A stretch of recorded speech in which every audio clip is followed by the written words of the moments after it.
Quick Tips is brought to you by Domain.com. Shooting outside has all sorts of challenges for the indie filmmaker, so today we're looking at my 5 tips for shooting outdoors. Quick Tips!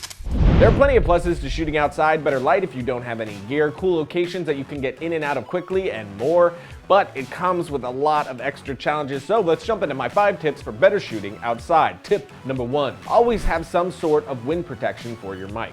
Your best bet is with a Zeppelin, but if that's too pricey, you can go with a windsock. A nice and solid one is best, but some mics come with their own basic windsock that will help a little bit. If you only have that, you can also throw a sock on there to act as a dead cat as well for a little bit extra protection. And if you don't have anything, just a sock over your mic will at least give you some protection from the wind. Tip number 2, bounce boards. This seems like a no-brainer, but I've seen plenty of videos not using this very simple tool. Using a bounce outside can make all the difference in your shot. Nice big pro bounces are great, but something as simple as a poster board from Walmart will do just fine.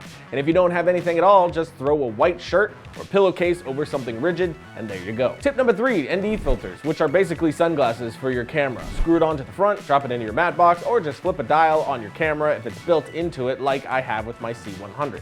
Shooting outside will usually mean really bright settings. Getting your exposure could mean sacrificing the settings you want for the look that you're going for. Jacking up your f-stop is of course going to mean greater depth of field, which is usually not what I want for my scene. So throwing on an ND will bring your exposure down without affecting everything else and giving you a lot more control over your style. Tip number 4, the Polarizer filter. If you've ever tried shooting through a car windshield during a sunny day, you'll know the importance of a polarizer. You screw this baby onto the front of your lens and you spin it to get the effect that you want.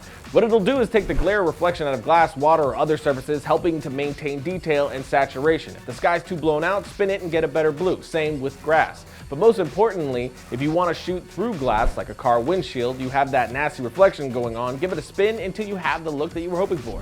It's like f***ing magic. And finally, tip number 5. This one isn't a piece of gear, but rather a time of day. Different times of day will give you totally different looks for your film. Early morning will look much different than midday or even dusk, each giving a different feel and emotion. Usually earlier or later in the day is going to give you better looks. With the sun lower, you're going to get nicer contrast and light on your characters, but that isn't always the case. You may want that top light look, or it may look better with the location depending on that time of day, which is a big part of this. Make sure you scope out your location at different times of day. One time might look much better than another depending on your location and which way everything is facing. A good app that can help you out with this is called Sunseeker, which we'll put a link to in the notes below. But that's it, and as always, a big thank you to the people that make this show possible, Domain.com, because no domain extension is going to help you tell your story like a .com or .net domain name. Domain.com is reliable, affordable, and easy to use. Save 15% off your comms and nets at Domain.com with the coupon code QUICKTIPS, because when you think domain names, think Domain.com. And as always, until next time, write, shoot, edit, repeat.